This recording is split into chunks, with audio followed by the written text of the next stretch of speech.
স্বামী কাজে বেরিয়ে গেলে ভদ্রমহিলা সারাটা দিন ঘরে একাই থাকেন। সেদিনও তিনি একাই ছিলেন। হঠাৎ তার দরজায় কে যেন টোকা মারল। ভদ্রমহিলা একটু ভয়ে ভয়ে দরজা খুলল। খুলেই দেখে একজন অপরিচিত মানুষ। মহিলা তখন জিজ্ঞাসা করলো যে কি চাই। ভদ্রলোক তখন বলল, আপনি তো খুবই সুন্দরী, এটাই বলতে এসেছিলাম। ভদ্রমহিলা একটু ঘাবড়ে গিয়েই সাথে সাথেই দরজা বন্ধ করে দিল। পরের দিনও ভদ্রমহিলা ঘরে একা আছেন। ঠিক সেই সময় আবার দরজায় টোকা। ভদ্রমহিলা আবার দরজা খুললেন, দেখলেন সেই ভদ্রলোক। তিনি বললেন, আপনি তো খুবই সুন্দরী। ভদ্রমহিলা তখন আবার দরজা বন্ধ করে দিলেন। এইভাবে পরপর ৩-৪ দিন একই ঘটনা ঘটতে থাকে। ওই মহিলা তখন ভয় পেয়ে যায়, সাথে বিরক্তও হয়ে যায়।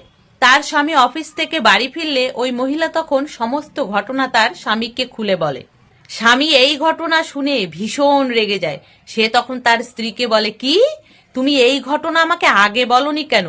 কোন হতচ্ছাড়া যে আমার বউকে সুন্দরী বলে যায়।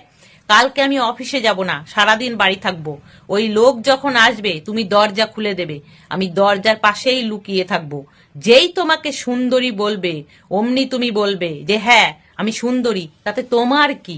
তারপরে দেখি বেটাকে কেমন জব্দ করা যায়। প্ল্যান মতো স্বামী পরের দিন আর অফিসে গেলেন না, সারাদিন বাড়িই থাকলো। অন্য দিনের মতনই ওই ভদ্রলোক ঠিক একই সময় এসে দরজায় টোকা দিলেন। দরজায় টোকা শোনার সাথে সাথে ভদ্রমহিলার স্বামী গিয়ে দরজার পাশে লুকিয়ে পড়লেন। ভদ্রমহিলা তখন গিয়ে দরজা খুললেন। দরজা খোলার সাথে সাথে ওই ভদ্রলোক বললেন, আপনি তো অপূর্ব সুন্দরী। ভদ্রমহিলা তখন বললেন, হ্যাঁ আমি অপূর্ব সুন্দরী, তাতে আপনার কি? আপনি প্রতিদিন এসে আমাকে অপূর্ব সুন্দরী অপূর্ব সুন্দরী বলতে থাকেন কেন? হ্যাঁ।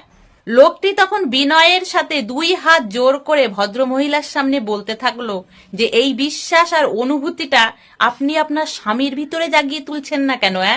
তাহলে অন্তত আপনার স্বামী আমার বউয়ের পেছনটা ছাড়ে। এই কথা শুনে দরজার পাশে লুকিয়ে থাকা ভদ্রমহিলার স্বামীর তখন সারা দেহে ঘাম ঝরতে আরম্ভ করলো।